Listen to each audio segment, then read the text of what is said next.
आपण या सगळ्या विषयांवर इथं बोलतोय त्याचं कारण तुम्ही सगळेजण ज्या युनियनचे लीडर आहात किंवा ज्या कंपन्यांच्या वर्कर्सचे प्रमुख आहात आणि त्याचे रिप्रेझेंटेटिव्ह म्हणून तुम्ही मॅनेजमेंटशी बोलताय किंवा मालकांशी बोलताय वेगवेगळ्या कंपनीत जसं असेल तसं आपली जबाबदारी ही फक्त पगार आणि फॅसिलिटी वाढवण्यापुरती नसून हा सगळा जो कामगारांची चळवळ आहे किंवा त्यातला ट्रेड युनियन हा भाग आहे हा कामगारांचं शोषण संपवण्यापर्यंत आणि ते फक्त कामगारांचं संपणार नाही मग संपूर्ण जनतेचं शोषण संपेल कसं इथपर्यंत हा विचार आपल्याला न्यायला पाहिजे. जुन्या काळी ट्रेड युनियन्समध्ये हा विचार होता पण त्याच्यानंतर ज्या वाईट प्रवृत्तीचे लोक काही शिरले ट्रेड युनियनमध्ये त्याच्यानंतर तो विचार मागं पडला आणि पगारवाढ आणि त्याच्या बाहेर काही फारसा विचार करायचा नाही इथपर्यंतच रिस्ट्रिक्ट झाला आणि तुम्हालाही नाही इलाजानी त्यांच्या कॉम्पिटिशनमध्ये कधी कधी तसं करायला लागलं.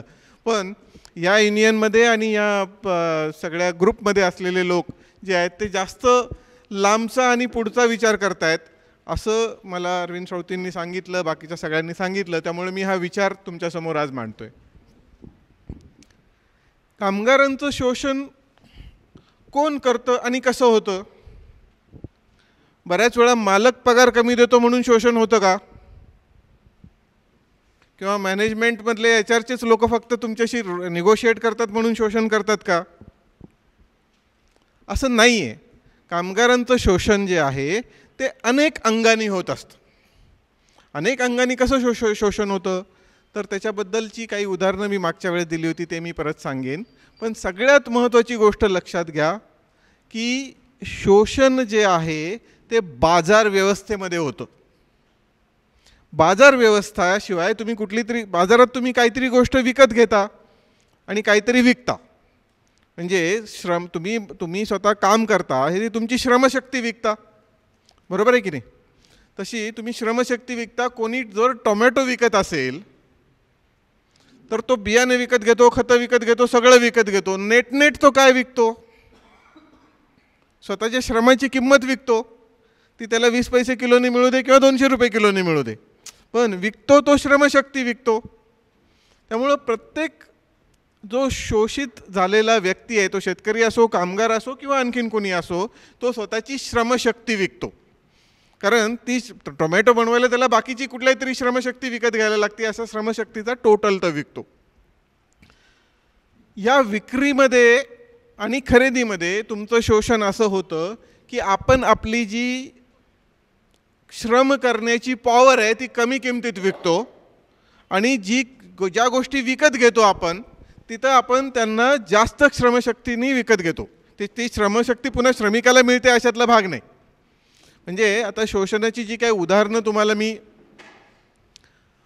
मागच्या वेळेस सांगितली होती त्यातली रिपीट करण्याच्या आधी त्याहीपेक्षा मोठं कामगार वर्गावर आज असलेलं संकट काय आहे त्याच्याबद्दल आपण बोलू. सगळ्यात मोठं संकट आहे रोबोटिक्स आणि आर्टिफिशियल इंटेलिजन्सचं. आज जे नवीन रोबो टाटा कंपनीने लॉन्च केलेले आहेत टाटाच्या ग्रुपनी ते एक रोबो आहे 5 लाखाला 5.5 लाखाला आणि एक रोबो आहे 7.5 लाखाला. हे वेल्डिंगचे रोबो आहेत पण याची पुढं मॉडिफिकेशन होऊन हे कुठलंही काम करणारे रोबो आहेत. तुम्ही जर यूट्यूबवर गेलात तर तुम्हाला लक्षात येईल की जगात आज कुठलंही काम जो वर्कर करतो ते रोबोनी करण्याच्या रोबो आता अवेलेबल आहेत. रोबो अवेलेबल आहेत पण त्याच्या किमती पूर्वी जास्त होत्या त्या आता भयानक वेगाने कमी व्हायला लागल्यात. अजून चायनीज लोक रोबो बनवायला आलेले नाहीत. नाही तर मोबाईल फोनच्या किमती जेवढ्या कमी झाल्या त्याच्याप्रमाणे रोबो पण टाटाचे रोबो 5.5 आणि 7.5 लाखाला आहेत. हा 5.5-7.5 लाख रुपयाचा रोबो 100 मीटर पर मिनिटनी वेल्डिंग करतो. तो सुट्टी घेत नाही तो चहाला जात नाही तो काही करत नाही. तो 3 शिफ्टमध्ये 24 तास कंटिन्युअस काम केल्यामुळे 4 वर्करचं काम करतो. आणि अशा रोबोची किंमत ही मॅनेजमेंटच्या सगळे खर्च सगळे कॅल्क्युलेट केले तर एका वर्षात वसूल होईल. कोण कशाला वेल्डर ठेवेल? हे वेल्डरच नाही हे कुठल्याही कामाच्या बाबतीत लागू आहे. जे आपण काम करतो म्हणजे काय करतो आपण मेंदूनी समोर बघतो की काय चाललंय आणि त्याच्यानुसार ॲक्शन घेतो. आता या रोबोला जोड मिळालेली आहे आर्टिफिशियल इंटेलिजन्स म्हणजे कृत्रिम बुद्धिमत्तेची. म्हणजे या रोबोला मेंदू पण असणार कॉम्प्युटरच्या थ्रू, आणि त्या मेंदूची जी पॉवर आहे ती आपल्या मेंदूच्या काम करायच्या 1000 पट असणार. त्याचं कारण असं, कारण तो तेवढंच करणार आहे ना.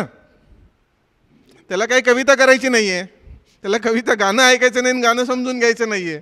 त्याला त्या त्या एरियात पडणारं झाडू मारायचं असेल, केअर करायचं असेल, टॉयलेट साफ करायचं असेल, अजून काही जे काय करायचं असेल तेवढ्याच याच्यामुळं त्याचा स्पीड हा भयानक आहे काम करण्याचा, तुमच्या काम करण्याच्या स्पीडपेक्षा. या सगळ्यामुळं पुढच्या 10 ते 20 वर्षात अशी परिस्थिती येईल की कुठलंही काम वर्कर्सनी करायची गरज नाही पडणार. अगदी ही जरा अतिशयोक्ती तुम्हाला वाटली तर 80% लोक वर्कर्सचं काम जे आहे ते रोबोकडे जाईल असं गृहीत धरा. 20% तरी पण राहील असं आपण गृहीत धरू. म्हणजे कामगार आणि युनियन्स या फॉर्ममध्ये अस्तित्वात राहतील का? या दोन्ही एकमेकांशी अगदी जवळच्या निगडीत गोष्टी आहेत. तुमचा पगार जेवढा जास्त असेल तेवढा तुमचा जॉब जायची शक्यता जास्त आहे, कारण तेवढा रोबोचा रिटर्न ऑन इन्व्हेस्टमेंट जास्त येणार. जे एका कंपनीत 20,000 पगार असेल तर त्याची जॉब जायची शक्यता कमी आहे. 15,000 असेल तर अजून असेल, पण 75,000 पगार असेल तर तुमचा जॉब जायची पहिली वेअरच देऊन तुम्हाला तिथं रोबो आणि आर्टिफिशियल इंटेलिजन्स आणा, कारण त्याला परवडणार आहे ते. फोक्सवॅगनची जर्मनीमधली कंपनी मी बघितली होती, दिवसाला 2000 चॅसिस बनवतात आणि फक्त 20 वर्कर होते. रोबोट्स त्याच्याकडे 20 वर्षापूर्वी होते. रोबोट्समध्ये ती क्षमता नाही असं समजू नका, त्यावेळेस रोबोटच्या किमती करोडोमध्ये होत्या, आज त्या लाखांमध्ये आलेल्या आहेत. आणि त्याला आर्टिफिशियल इंटेलिजन्स जोडल्यानंतर, म्हणजे आर्टिफिशियल इंटेलिजन्स फक्त तुमचे काम नाही करणार आहे. तुम्ही कॉल सेंटरला फोन करता आणि बोलता कोणाशी तरी, इथून पुढे तुमच्याशी रोबो बोलणार आहे ते, आणि तुम्हाला कळणार पण नाही रोबो बोलला का आणखीन कोणी बोलला. हॉटेलातले वेटर पासून हे सगळे, यांना पगार देणं या भांडवलशाहीच्या कॉम्पिटिशनमध्ये मालकांना परवडणारच नाही. मालकांपेक्षा त्यांच्या भांडवलाचा रेट ऑफ रिटर्न जे मागणारे लोक आहेत, त्यांचे भांडवलदार किंवा भांडवलदारांचे बँकर्स जे आहेत, त्यांना हे परवडणारच नाही त्या कॉम्पिटिशनमध्ये. त्यामुळं जॉब अतिशय मोठ्या प्रमाणावर जाणार आहेत, आणि त्याची सुरुवात ऑलरेडी सुरुवात झालेली तुम्ही सगळे बघताय. नवीन नोकऱ्यांची परिस्थिती काय आहे तुम्हाला माहिती आहे.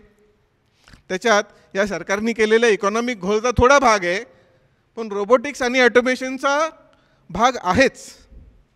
माझ्या कंपनीमध्ये इनोव्हेंटिव्हमध्ये मी जवळपास 12 रोबोट लावून मी स्वतः जवळपास 90 ते 100 लोक कमी केलेत. कारण ऑर्डर होती माझ्या, ज्यांना मी सप्लाय करतो त्यांची ऑर्डर होती की नाही आम्हाला वर्कर्सचं बनवलेलं नको आहे आता, कारण क्वालिटीला परफेक्शन आहे.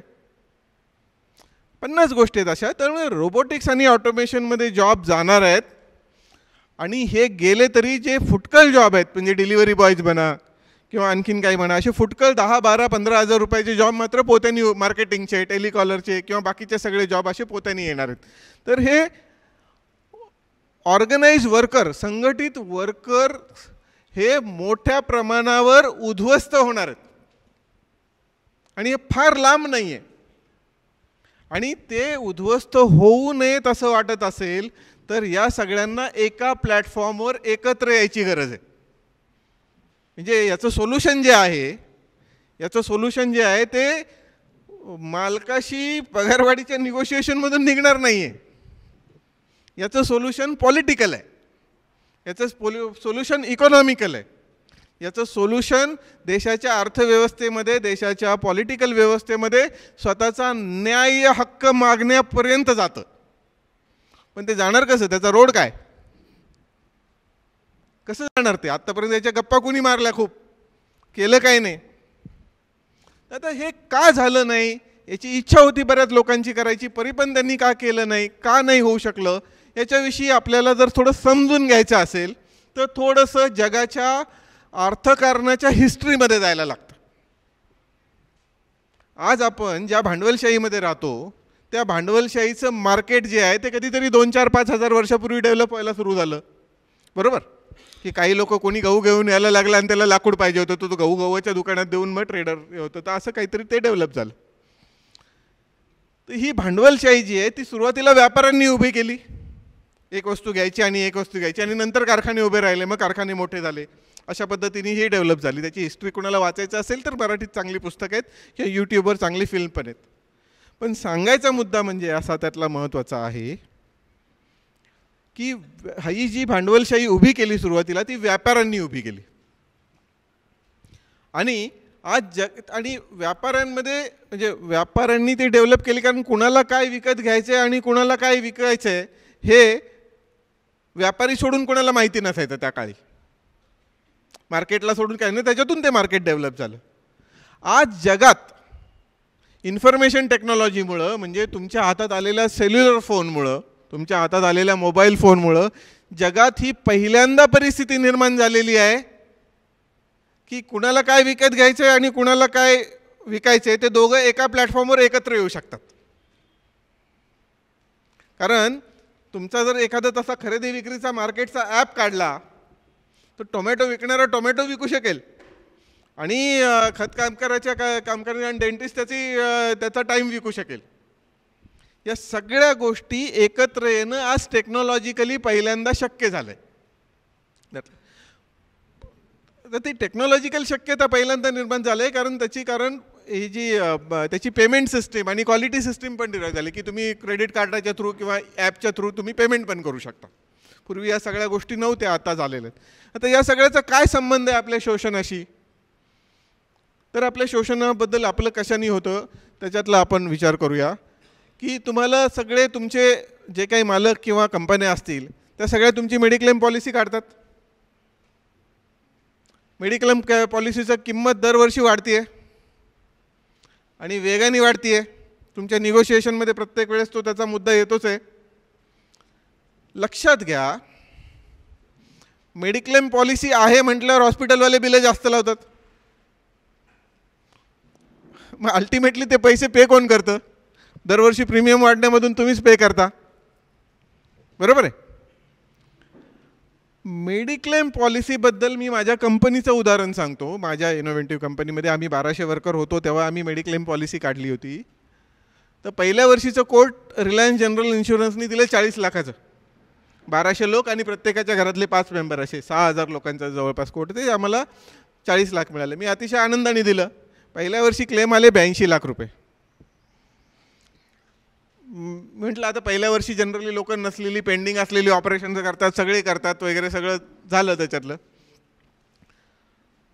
मग त्यांनी 82 लाखाच्या पुढच्या वर्षी कोट दिला त्यांनी 85 लाख रुपये. पुढच्या वर्षी क्लेम आले काहीतरी 1,40,00,000 रुपये. याच्यात वर्कर्सनी केलेल्या फ्रॉडचा पण हिस्सा होताच, कारण मेडिक्लेम मिळतात म्हटल्यावर डॉक्टरशी अंडरस्टँडिंग करून खोटी ऑपरेशन दाखवून हे करून सगळ्यातले. तर हे लक्षात आल्यानंतर माझ्या लक्षात आलं की हे काहीतरी चुकतंय गणित. आणि हे झाल्यानंतर उद्या 5 कोटी पण इन्शुरन्स क्लेम जायला काय हरकत नाही आणि तेवढा प्रीमियम होऊ शकेल त्याच्यातलं. तर याचं काय करायचं? मी सरळ एक डॉक्टर अपॉइंट केला माझ्या कंपनीमध्ये आणि त्या डॉक्टरला सगळी बिलं जाऊन फिजिकली फक्त व्हेरीफाय करायला सांगितली आणि काही हॉस्पिटलशी आम्ही निगोशिएट केलं. तर पुण्याच्या KEM हॉस्पिटलशी आपण निगोशिएट केलं. KEM हॉस्पिटल चांगलं हॉस्पिटल आहे, त्यांच्याशी आम्ही निगोशिएट केलं की आमची सगळी हार्ट अटॅक आणि ॲक्सिडेंट सोडून सगळी ऑपरेशन तुमच्याकडे होतील. पुढच्या वर्षीचा सगळा खर्च मिळून हा 25 का 30 लाख रुपये आला. लक्षात घ्या, आपण डोळे झाकून इन्शुरन्स काढतो पण ती किंमत तुम्हाला जवळपास 70% जास्त पडते. इन्शुरन्स पॉलिसीमध्ये तुमचं या बेफिकिरीमुळे म्हणजे आपण त्याच्या डिटेलमध्ये न बघण्याच्या बेफिकिरीमुळे आपलं 60 ते 70% पैसे जास्त जातात. या सगळ्या गोष्टी बदलता येतील का? नक्कीच बदलता येतील आणि कामगारांना एकत्र येऊन बदलता येतील. कसं ते आपण त्याच्याबद्दल बोलूया आता डिटेलमध्ये. तसंच लाईफ इन्शुरन्स पॉलिसीचं आहे. एजंटांचं कमिशनच 40%. पुढं बाकी ते लोक जे जास्त चार्ज करतात काय हे करतात. म्हणजे उद्या या अशा काय म्हणता येईल त्याला, आपलं शोषण जर थांबवायचं असेल तर पगारवाढ मागणी तुम्ही थांबवा असं काही मी तुम्हाला म्हणत नाही, ती तुमची चालू द्या आणि ते ज्या काय पद्धतीने तुम्ही करता. पण सगळ्या कामगारांनी असं एकत्र येऊन आपण ज्या गोष्टी विकत घेतो आणि ज्या गोष्टी आपण विकतो याच्यामधलं आपलं शोषण बंद करण्याची शक्यता जगाच्या इतिहासात पहिल्यांदा निर्माण झालेली आहे. जर लाखभर वर्कर आपण एकत्र आलो आणि या सगळ्याजण एक थोडं थोडं भांडवल करून आपल्या सगळ्यांची मिळून एक कोऑपरेटिव्ह कंपनी काढली. या कोऑपरेटिव्ह कंपनीमध्ये एका व्यक्तीला एकच शेअर मिळेल, किंवा त्यांनी पैसे जरी जास्त मिळाले ते भरले तरी एकच वोट करता येईल. एकपेक्षा जास्त वोट त्याला नसणार आहे. रोजच्या रोज ॲपवर वोटिंग करता येईल. जर तुम्हाला कुठली गोष्ट पटली नाही, त्या कंपनीचं बॅलन्स शीट किंवा प्रॉफिट अँड लॉस स्टेटमेंट हे रोजच्या रोज ओपन असेल एका क्लिकवर. त्या कंपनीचे पदाधिकारी तुम्हाला निवडता येतील. आणि अशी कंपनी जी आहे, अशी कंपनी तुम्ही विकणारी प्रत्येक गोष्ट त्याच्या थ्रू विकेल आणि प्रत्येक गोष्ट विकत घेणारी त्याच्या थ्रू घेईल. असं जर केलं तर साधा होलसेल आणि रिटेलमध्ये पण 30-40% डिस्काउंट असतो. जर आपण लाखभर लोक एकत्र आले आणि एका दिवशी आपण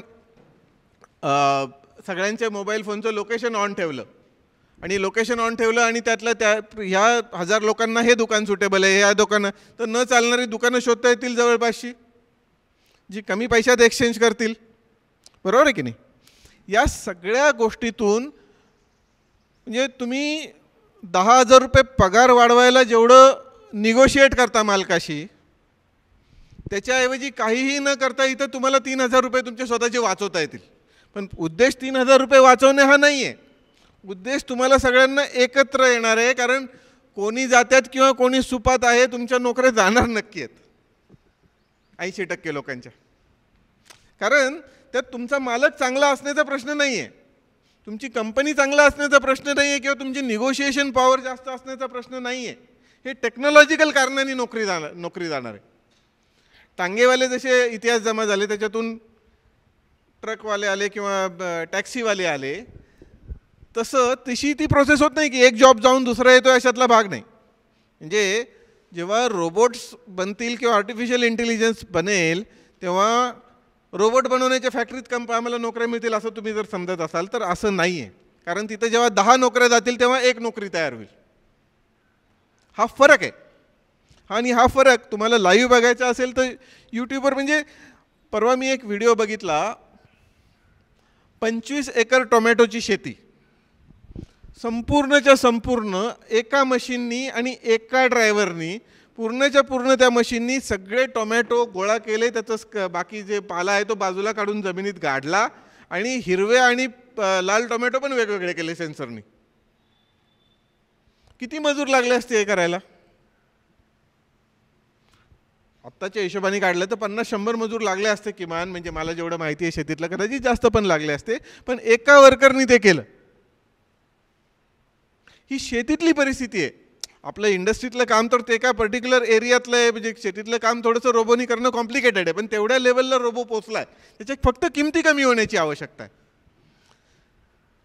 मग हा म्हणजे आपण जर लोकांचे दरमहा पैसे वाचवणं, आणि समजा ते लोक दुसरं काही करत असतील, म्हणजे समजा कुणाच्या घरी आंब्याचीच झाडं असतील किंवा कुणाचं टोमॅटोची शेती असेल, तर त्यालाही विक्रीचा प्लॅटफॉर्म आपल्याला या सगळ्या एक्सचेंजच्या प्लॅटफॉर्ममधून त्यांना देता येईल. आणि असा दिला तर मार्केट आपल्या कंट्रोलमध्ये येईल आणि आपलं शोषण हळूहळू कमी होईल. आपलं शोषण हे फक्त या वस्तू आणि सेवांच्या विनिमयातून किंवा त्याच्या बाजारातूनच होत नाही. सगळ्यात मोठे शोषणकर्ते दिल्लीला बसलेत. डिफेन्सवर आपल्या भारताच्या बजेटच्या 19% खर्च होतो आणि भारतातलं सगळ्यात जास्त करप्ट डिपार्टमेंट डिफेन्स आहे. राफेल 3,000 कोटीचे किंवा 30,000 कोटीचं तुम्ही विचारू शकत नाही. बॉम्बशेल्स तुम्ही विकत घेता किती? माझा एक मित्र आहे, पारसी मित्र आहे, तो ब्रिटिशांच्या काळापासून आत्तापर्यंत मिलिटरीला मटन सप्लाय करायचं काम करतो. मी म्हटलं अरे एवढे वर्ष तुझं कॉन्ट्रॅक्ट कसं काय टिकलं? तो म्हटलं साहब ऐसा है कि हम 1 किलो जब भेजते तब 4 किलो का बिलिंग करते हैं. ब्रिटिश के टाइम से ऐसा ही चल रहा है. कौन पूछेगा कितना मटन खाया? ही तर फार लोअर लेवलची झाली. आपलं जे शोषण म्हणजे तुमचं गव्हर्नमेंट तुमचं महिन्याला 5,000 रुपये फालतूमध्ये शोषण करतंय हे आपल्याला कळत पण नाही. मग ते डिफेन्सच्या करप्शनमध्ये थोडं जातं किंवा आणखीन कुठं जातं वगैरे. आपल्याला या ॲपच्या याच्यातून उद्या पॉलिटिक्स पण कंट्रोल करायचं, पण लोकांनी एकत्र येऊन, कुठल्या पार्टीच्या थ्रू नाही. त्या एरियातले लोक ते लोक एकत्र येऊन त्यांच्या एरियातल्या रोडचा जर प्रॉब्लेम असेल तर त्या रोडचं टेंडर 50,000 लोकांनी व्हॉट्सॲपवर पास करायला काय हरकत आहे? त्याचा कंट्रोल पण त्यांनी ठेवायचा. त्यामुळं तर रस्त्यातून खड्ड्यातून पडून मरण्याची जी शक्यता आहे कुणाच्या तरी, ती पण वाचेल. ही फार पुढची गोष्ट सांगतोय मित्र तुम्हाला, पण टेक्नॉलॉजीनी हे शक्य आहे. 20 वर्षापूर्वी तुम्हाला वाटलं होतं का की प्रत्येकाकडे असा अँड्रॉइडचा फोन असेल? त्यामुळे तसंच रोबोटिक्स आणि ऑटोमेशनबद्दल मी काय तुम्हाला सांगतोय ते तुम्ही माझ्यावर विश्वास ठेवा की यूट्यूब बघा. यूट्यूबमध्ये भरपूर आणि लाखांनी व्हिडिओ आहेत. रोबोटिक्स आणि आर्टिफिशियल इंटेलिजन्स करा, मराठी, हिंदी, इंग्लिश, कुठल्या पाहिजे त्या विषयामध्ये भरपूर रोबोटिक्स आहेत. माझ्यावर विश्वास ठेवू नका, तुम्ही स्वतः बघा. तर आपल्याला आपलं शोषण थांबवण्यासाठी लोकांनी एकत्र यायला पाहिजे. जसं युनियन म्हणून तुम्ही एकत्र आला तर तुमच्याकडे एक पॉवर आली. सगळ्या युनियन म्हणून तुम्ही एकत्र येता तुमच्याकडे अजून मोठी पॉवर आली. पण मार्केटला वापरणारा प्रत्येक माणूस आहे. अशी सगळी माणसं एकत्र आली त्याची पॉवर किती मोठी होईल? बरोबर आहे की नाही? ही पॉवर कामगार वर्गाची अशी जशी युनियननी वाढली, युनियनच्या असोसिएशननी वाढली, त्याच्या वरच्या लेवलला नेण्याचा हा कार्यक्रम आहे. आणि पण लोक याच्यावर विश्वास नाही ठेवणार की हे कसं होईल, काय होईल. त्यामुळे आपला प्रोग्राम सुरुवातीला सिंपल आहे लोकांना एकत्र येण्यासाठी. पहिल्या टप्प्यामध्ये पुण्यातले 1,00,000 लोक एकत्र करून त्यांना एका ॲपवर एकत्र आणता येईल का? एवढा सिंपल कार्यक्रम आपण घेऊया की त्या 1,00,000 लोकांनी प्रत्येकी 1,000 रुपये भांडवल द्यायचं, त्या कंपनीचा एक शेअर घ्यायचा आणि रोजच्या कामकाजामध्ये सहभागी व्हायचं. ॲपमधून, मिटिंगा नाहीत. वोटिंग करायला तिथं क्लिक करायला लागतं फक्त. रोजच्या रोज वोटिंग घेऊ आपण, त्याला जो काही विषय येईल त्याच्याबद्दलचा. आणि याच्यामध्ये आपण जे काही विकत घेतो आणि जे काही विकतो ते त्या ॲपच्या थ्रू घ्यायचं. आपण कुठलीही मॅन्युफॅक्चरिंग करणार नाही आहोत काय, पण ॲपमध्ये समजा आपण घेणारी XYZ वस्तू ही समजा 50 रुपयाला असेल आणि कुणाच्या तरी लक्षात आलं की नाही इकडे 45 रुपयाला मिळते, तो लगेच पोस्ट करेल, लगेच ते 50 रुपये जाऊन 45 येईल किंवा हे येईल. कारण लाख लोकांची बुद्धी ही 10 लोक किती परचेसला 10 लोक बसवली तरी त्यांच्या बरोबरीची नसणार. इथं लाख लोकांची जी पॉवर आहे, कारण ह्याच्यात जी पॉवर आहे ती सगळी ट्रान्सपरन्सीची पॉवर आहे, पारदर्शकतेची पॉवर आहे. कारण इथं कुठलीही गोष्ट लपूच राहू शकत नाही. इथला परचेस ऑफिसर करप्शन करू शकेल का? पहिलं तर परचेस ऑफिसरच नसेल, ती गोष्ट सोडून द्या. पण लाख लोकांचा कंट्रोल असल्यानंतर, कारण ओपन असणार, टेंडर निघालं किंवा खरेदी कुठली करायची म्हटली तर प्रत्येक गोष्ट ओपन. आणि ओपनमध्ये तुमच्यापैकी कोणी म्हटलं की नाही हे चुकतं, हे लगेच कोणाच्या ना कोणाच्या तरी लक्षात येणार आणि रोजच्या रोज बॅलन्स शीट येणार, त्याचं रोजच्या रोज प्रॉफिट अँड लॉस स्टेटमेंट येणार. या सगळ्या गोष्टी आल्यामुळं याच्यामध्ये भयानक ट्रान्सपरन्सी आहे. आणि या ट्रान्सपरन्सीमध्ये लोक जेव्हा एकत्र आले तर लोकांचा आर्थिक फायदा होईल आणि ह्या आर्थिक फायद्यातून लोकांना आपल्याला एकत्र आणायचं. कारण लोक दुसऱ्या कुठल्याही मार्गाने एकत्र येणार नाही याच्यावर माझी खात्री आहे. आज युनियनला पण ते कमिशन देतात, मेंबरशिप फी देतात कारण आर्थिक फायदा होतो म्हणून. दुसऱ्या कुठल्याही कारणाने युनियनसाठी ते बरोबर येणार नाहीत. त्यावर दुसरी गोष्ट करायला जर तुम्ही होणार नाही. तर प्रश्न आजचा असा आहे आणि म्हणजे तुम्हाला सगळ्यांना इथं या विषयावर आज भेटायला बोलवलं आहे की आपण हा प्लॅटफॉर्म तयार करूया का, कसा करूया, तो पुढं कसा नेऊयात. हे जेव्हा आपण मोठ्या प्रमाणावर जाऊ तेव्हा मला नक्की मेडिक्लेमबद्दल माझा अभ्यास आहे आणि मी स्वतः केला आहे 3 वर्ष तो त्याच्यातला. त्यामुळे तुम्हाला सांगतो की मेडिक्लेमची किंमत 70% नक्की कमी होईल. लाईफ इन्शुरन्सची किंमत 30 ते 35% कमी होईल. तुमचं केबल TV 200 रुपयाचा 500 रुपये झाला काहीतरी, मी ऐकतो 550 रुपये वगैरे आता सगळ्यांचा 550 रुपये झाला. कशामध्ये 200 रुपयाला परवडत होतं 3 महिन्यापूर्वी त्यांना, आज काय झालं 550. म्हणजे कसं आपलं शोषण होतं तुम्हाला सांगतो. कॉम्पिटिशन असली की फायदा होतो आपला असं आपल्याला वाटतं, बरोबर आहे. मग केबल TV कॉम्पिटिशन असून पण भाव का वाढले, का वाढले? नाही कॉम्पिटिशन असल्यामुळे वाढले. कॉम्पिटिशन असल्यामुळे एकाच एरियात 10 लोक ऑपरेट करतात. MECBच्या कॉम्पिटिशनमध्ये 10 लोक आहेत का तुम्हाला? MSCB ही गोष्ट तेव्हाच इफिशियंट असू शकते जेव्हा एकच नेटवर्क आहे. कारण 10 लोकांना जर कॉपरच्या वायर टाकायच्या लाईनचा खर्च टाकला तर तो किती परवडणार. जर 10 MSCBला एकाच्या ऐवजी 10 ऑप्शन असेल तर युनिटचा रेट 50 रुपये होईल. तुमच्या केबल TV कनेक्शनचा झाला तर केबलला तुम्हाला व्हिडिओकॉन असला, एअरटेल असला, रिलायन्स असला, टाटा असला, तुम्हाला काय फरक पडतो. खरं तर घरात केबल TV असण्यावर 200 रुपये देण्याच्या ऐवजी 200 रुपये तुम्हाला दिले पाहिजे, तेवढे फुकट ॲडव्हर्टाइजमेंट तुम्ही बघता. या सगळ्या चॅनेलचा खर्च काय तुमच्या 200 रुपयावर चालतो का. ते त्यांच्या ॲडवर चालतात. चॅनेल तर फुकटच मिळतात त्यांना. त्यांचा जो डिस्ट्रीब्युशनचा खर्च आहे तो तुमच्याकडून घेतात. पण त्या डिस्ट्रीब्युशनला एकाच्या ऐवजी 10 लोक ठेवले तर 10 लोकांना 10 इन्फ्रास्ट्रक्चर करायला लागेल. ते अजून महाग होणार. गरज आहे का त्याची. आणि दर महिन्याला 300 रुपये. भारतात 20 कोटी फॅमिली किंवा 25 कोटी फॅमिली. किती शोषण झालं आहे. असं तुम्ही लक्षात घ्या की असे छोट्या छोट्या आपलं शोषण असं बल्कमध्ये कोणीतरी नेऊन तुमचं पाकिट 1000 रुपयांनी मारलं असं नाही होत, किंवा 10,000 रुपयांनी तुमचं शोषण केलं असं नाही होत. असं 10, 20, 100 रुपयांनी तुमचं हजारो गोष्टींमध्ये छोटं छोटं शोषण होतं. आणि हे शोषण कशाचं होतं. तुमच्या श्रम करण्याच्या पैसे कशातून मिळतात. श्रम करण्यातून मिळतात. आणि ते श्रम घेऊन कोण जातं. हे असे फुकट खाऊ लोक घेऊन जातात. हे आपल्याला बदलायचं. म्हणजे ह्या कंपन्या ज्या आहेत की नाही बाबा आम्हाला एकच कंपनी पाहिजे, तुम्ही मर्ज व्हा नाही तर काय करा, आम्ही 150 रुपये देणार. आम्हाला हे असंच पाहिजे. हे असं आपण डिक्टेट करायच्या परिस्थितीमध्ये कधी येऊ शकतो जेव्हा आपल्याकडं मोठा मास असेल. म्हणजे लाख मेंबर असतील.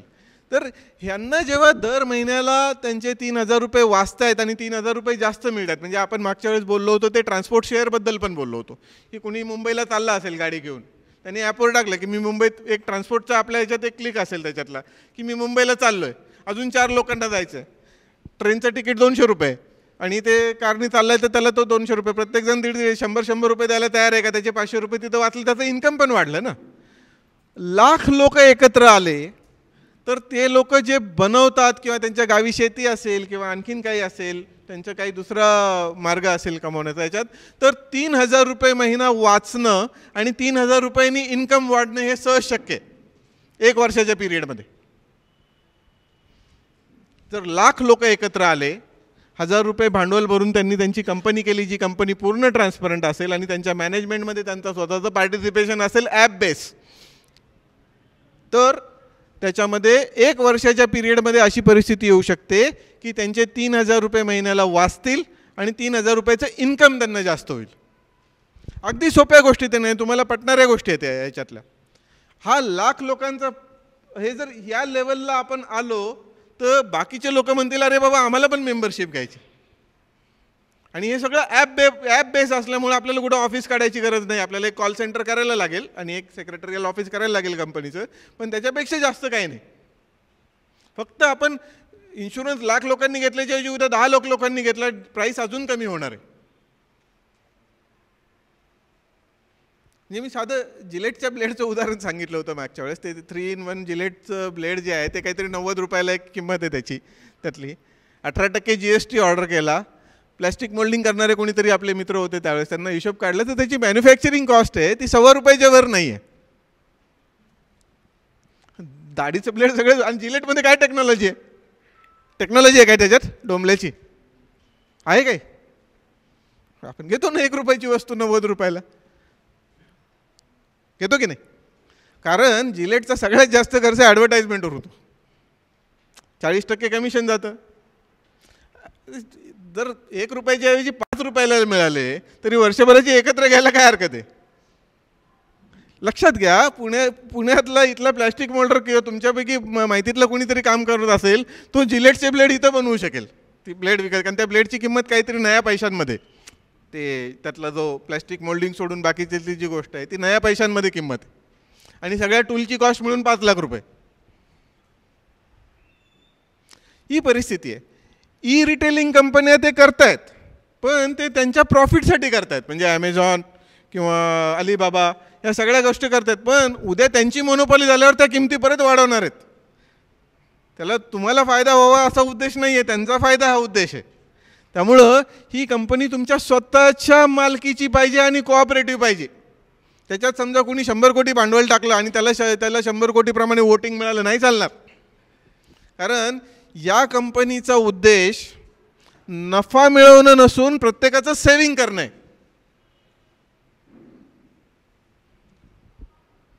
त्यामुळं या कंपनीचं भांडवल कोण देणार आणि या कंपनीचं वोटिंग पॉवर कोणाची राहणार, या 2 गोष्टीवर या कंपनीचा सक्सेस अवलंबून आहे.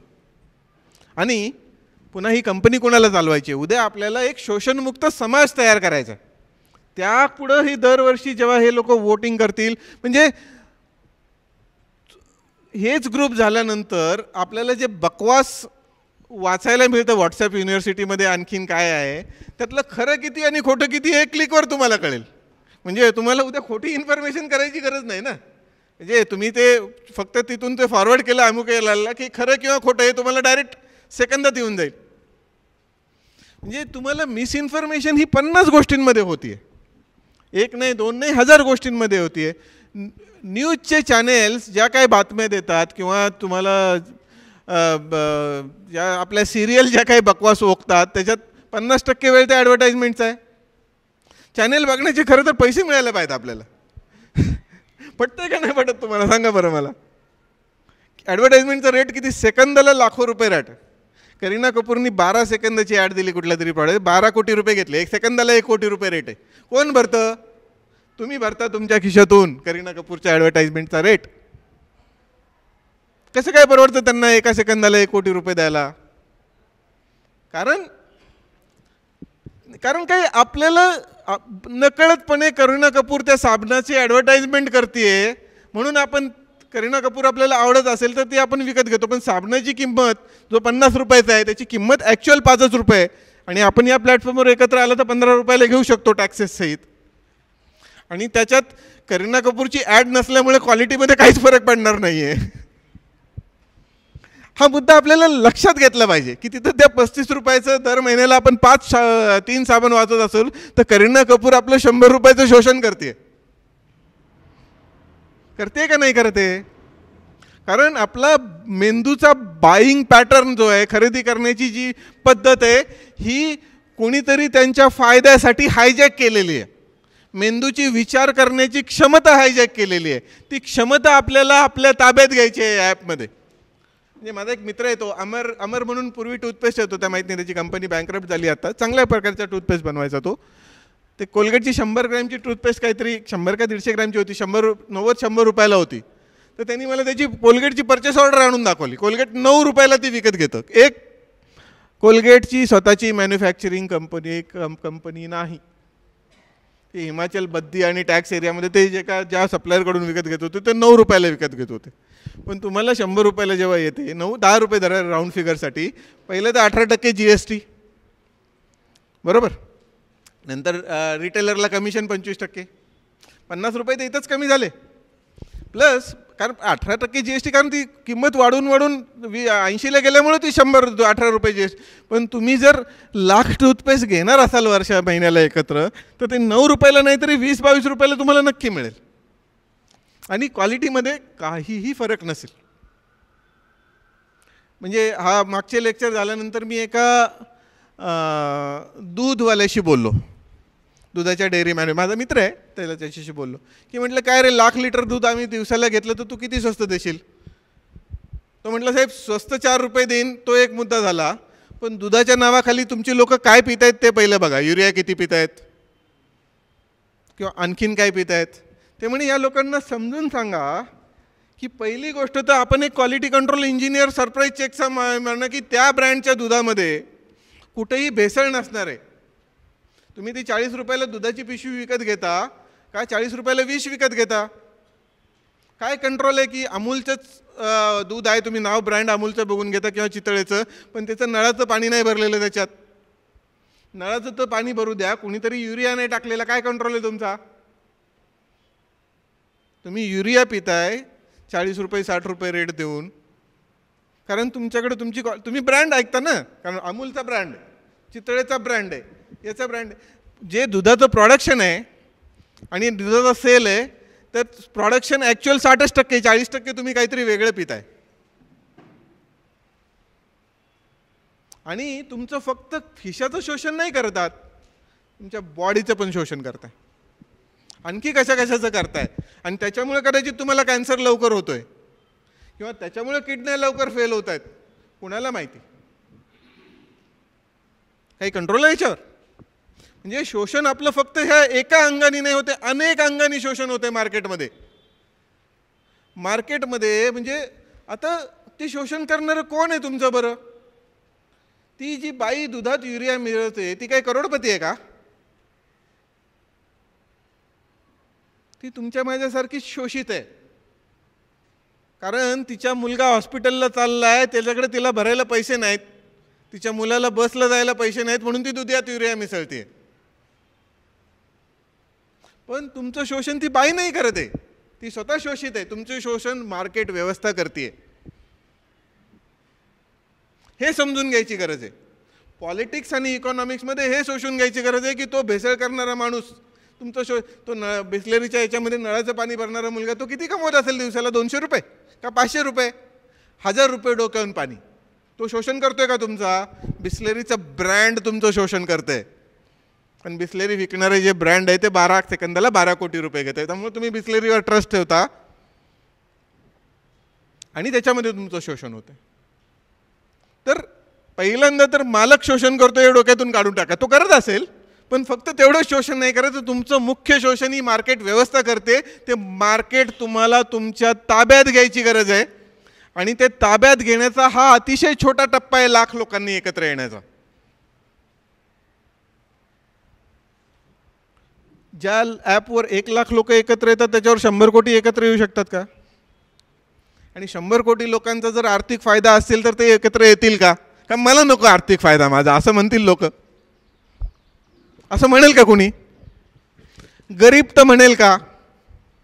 काम कोण करतं? म्हणजे काम करणारे सगळे लोक याच्यावर एकत्र येतील. श्रीमंत कदाचित येणार नाहीत, आपल्याला त्याच्याशी काही घेणं देणं पण नाही. पण सगळी संपत्ती जगातली जी आहे ती कोण निर्माण करतं? या जगात सगळी मटेरियल आपल्याला या पृथ्वी मातेने फ्री दिलेली आहेत का नाही? आता कोणाच्याकडे 100 एकर जमीन आहे, कोणाकडे 1,00,000 एकर जमीन आहे किंवा काय, तो मुद्दा सोडून द्या. पण जमिनी तर फ्री दिलेली आहे सगळ्या कॉपर असेल नाही तर अजून काय असेल. सगळी संपत्ती निर्माण होतीये ती फक्त श्रमातून निर्माण होतीये. बौद्धिक श्रमातून निर्माण होतीये किंवा फिजिकल श्रमातून निर्माण होते, हाताने काम करण्यातून. पण सर्व संपत्ती जगातली ही श्रमातून निर्माण होते. प्रत्येक संपत्तीचा मालक तुम्ही स्वतः आहात. पण या मार्केट व्यवस्थेमुळे कोणी अब्जाधीश आहे आणि कोणी गरीब आहे. त्यामुळं आपल्या युनियनचं रीच किंवा आपल्या युनियनची जी काही झेप आहे ती फक्त पगारवाढीपुरती न ठेवता पहिल्या टप्प्यामध्ये आपल्याला 1 लाख लोकांना एका प्लॅटफॉर्मवर एकत्र आणायचं आहे. ही झेप आपल्याला ताबडतोब घेतली पाहिजे. म्हणजे ही पुण्यातली छोटी सुरुवात उद्या भारत देशाचा बदल करण्यापर्यंत घेऊन जाऊ शकते. नाही तर पॉलिटिशियन असेच असतात, हा नालायक आहे तो नालायक आहे बोलून काय, आपण स्वतः करतो काय? त्याची सुरुवात इथून होते, स्वतःपासून. इथून आपल्याला या सगळ्या गोष्टी पुढच्या टप्प्यावर नेल्या पाहिजे. उदाहरणं तुम्हाला मेडिक्लेमची दिली, जिलेट ब्लेडचं दिलं किंवा कोलगेटचं दिलं, अशी मी तुम्हाला 1000 उदाहरणं देऊ शकतो. द्यायला काही नाही, उदाहरणं ते तुम्हाला पटेलच. तुम्ही तुमच्या किराणा मालाच्या दुकानाच्या ऐवजी होलसेलकडे गेलात आणि शेतकरी किती रुपयाला विकतो ते बघितलं, सगळं गणित काढलं, तर गव्हाची MSP किती? 8 रुपये आहे ना. आणि आपल्याला किती? 25 रुपयाला मिळतो. 25-30 रुपये. 8 रुपयाला पंजाबात शेतकरी जेव्हा गहू विकतो तो तुम्हाला 25 रुपयाला मिळतो या मार्केट सिस्टममध्ये. पण असं नाही की आपण ह्या सगळ्या लाख लोक एकत्र आल्यानंतर सगळं शोषण काय एकत्र थांबवू शकणार आहे लगेच. पण ही टप्प्याटप्प्याची सुरुवात आहे. ही आज आपण सुरुवात केलो तर आपण 20 वर्षात अशा लेवलला जाऊ शकू की आपण या शोषणातला बराचसा अंश असा थांबवू शकू आणि ज्याच्यामुळं आपल्याला शेतकऱ्यांना चांगला भाव देता येईल. आपल्याला श्रमिकांना चांगले पगार देता येतील, आपल्याला मॅनेजमेंटला पण चांगला पगार देता येईल. कारण कुठल्या मॅनेजमेंटमधला चांगला माणूस आणला आणि तो 5 कोटी रुपये महिन्याला वाचवत असेल तर आपल्याला त्याला 50 लाख रुपये द्यायला काही हरकत नाही आपली, कारण तो 5 कोटी रुपये वाचवणार आहे त्या टार्गेट बेस त्यांनी टाकलं त्याच्यातलं. तर लक्षात घ्या, आपलं दुश्मनी ना मॅनेजमेंटशी आहे, ना मालकाशी आहे, ना बँकर्सशी आहे, आपली भांडवलाशी दुश्मनी आहे. पण ते भांडवल आपल्या भांडवल म्हणजे संचित श्रम आहेत, ते आपल्या मालकीचे आहे, ते ताब्यात कुणाचं तरी दुसऱ्याचं आहे. ते भांडवल मार्केट सिस्टम कंट्रोल करतं आणि त्या मार्केटमध्ये तुमचा मेंदू हायजॅक होतो आणि त्या मेंदू हायजॅक होण्यामध्ये तुमचं शोषण होतं. असा तो सगळा टप्पा आहे.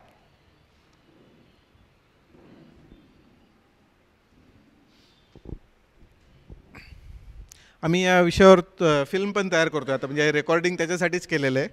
आता ती जास्त लोकांनी बघावी म्हणून करीना कपूरला नाही, पण अजून कोणाला घेता येईल का असं मी फुकटात काम करणारं कोणी मिळालं तर माझ्यापेक्षा चांगलं बोलणारं आणि माझ्यापेक्षा चांगलं दिसणारं कोणीतरी व्यक्ती अशी आपण फिल्म बनवू. ही फिल्म आपल्याला लाखो लोकांना पाठवायची, पण लाखो लोकांना पाठवायचं सोडू द्या, तुम्ही सगळे इथं बसलेला आहात, त्यांची सगळ्यांची मेंबरशिप मिळून 18,000 आहे असं मला अरविंद श्रौतींनी सांगितलं आहे. ह्या 18,000तल्या प्रत्येक माणसाशी तुम्ही बोलणार का? आम्ही फोन केले तर निम्म्या लोकांनी मेसेजला रिप्लाय पण नाही केले आमच्या. असो, आम्ही हात धुवून तुमच्या मागे लागू, तुमच्या प्रत्येकाच्या फॅक्टरीमध्ये येऊन लेक्चर देऊ. तुम्ही असाल तिथे येऊ. आता बॉसच्या इथं आम्ही बॉसच्या AGMला आम्ही चाललो आहे वर्कर्सच्या युनियनच्या, तसं आम्ही तुमच्या प्रत्येकाच्या कंपनीत येऊ, एकदा नाही, दोनदा नाही, तीनदा येऊ. पण ह्या 18,000तले 90% लोक आपल्या बरोबर येतील याची खात्री तुम्ही मला देणार आहात का?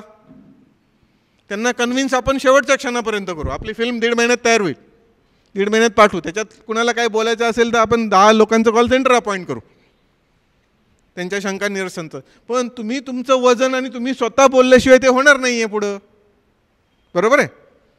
हे तुम्ही करणार आहात का? जे ही एक कामगार वर्गाच्या नवीन क्रांतीकडे स्टेप आहे, त्याचं पहिलं पाऊल तुम्ही उचलणार का? ही पाऊल तुम्ही उचलावत म्हणून आज आपण ही आजची जी मीटिंग आहे ती त्याच्यासाठी बोलवलेली. आणि या मीटिंगला लोकांनी कमिटमेंट करून बाहेर जायचं. म्हणजे नुसतं आपण शंका निरसन आणि कसं चालणार आणि काय चालणार याच्याबद्दल ते प्रश्न विचारू. बरं, तुमच्या प्रत्येक शंकेचं मी उत्तर देऊ शकेन असंही काही नाही, देण्याचा प्रयत्न करतो, पण तुम्ही स्वतःच मेंबर आहात ना त्या प्लॅटफॉर्मचे, त्यामुळे सूचना द्यायला तुम्ही पण मोकळे आहात. मी लाख रुपयाचे शेअर घेतले किंवा कोटी रुपयाचे शेअर घेतले तरी माझी वोटिंग पॉवर एकच आहे, मला एकच वोट आहे. शीतलला एकच वोट आहे, अरविंद श्रौतींना एकच वोट आहे, तुम्हालाही एकच वोट आहे. त्यामुळे सूचना येतील, लाख लोक ते वाचतील आणि त्यातलं वोटिंग करतील त्या मिनिटाला तुम्हाला एखादी गोष्ट हवी असेल तर. त्यामुळे याच्यावर कोणाची मालकी नाही आणि ट्रान्सपरन्सी पूर्ण आहे. तर अशी गोष्ट आपण सुरू करायची का? आणि सुरू करायची नुसती इथं हो म्हणून आरंभशूर होऊन उपयोग नाही. आज माझ्या युनियनच्या एवढ्या सगळ्या लोकांना वेळ तुमच्यासाठी पाहिजे तेवढा, फक्त 19 एप्रिल ते 15 मे मी नाही आहे, ते सोडून नंतर मी तुमच्यासाठी फुल टाईम अवेलेबल आहे. मला जेवढ्या वेळा जिथं लेक्चरला द्यायला बोलवाल त्याच्या आधी फिल्म तयार होईलच, ती पाठवू आपण. शंका असतील, लेक्चर असेल, तिथं सगळ्यांना कन्व्हिन्स करायला मी यायला तयार आहे जर तुमचं लोक ऐकणं. पण विश्वास ते तुमच्यावर ठेवणार आहेत, माझ्यावर नाही, समजलं?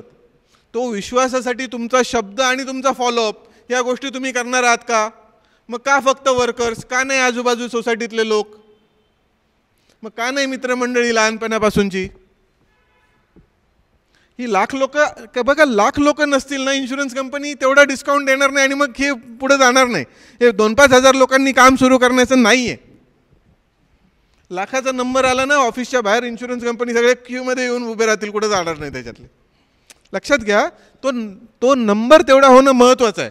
मी अरविंद श्रौतींना क्लिअरली सांगितलं की 1 लाख मेंबर होणार नसतील तर मी ही कंपनी चालू करणार नाही. कारण त्याच्या खाली ते म्हणजे ते वर्केबल नाही आहे, त्याला क्रिटिकल मास म्हणतात मॅनेजमेंटमध्ये. तो क्रिटिकल मास जो आहे तो आला तरच ती लाखानंतर 10 लाख 6 महिन्यात होतील किंवा वर्षात होतील, कारण ते परत वर्ड ऑफ माउथनी पसरेल ना सगळ्यांकडे, लोक एकाच्या दुसऱ्याला सांगतील, त्यांनी तोच पुढे जाईल. तर ह्या आजच्या कमिटमेंटबद्दल आणि बरेच नवीन लोक आहेत पहिल्यांदा ऐकणारे, त्यांना कन्सेप्ट समजून सांगण्याबद्दलची आजची मीटिंग होती. बाकी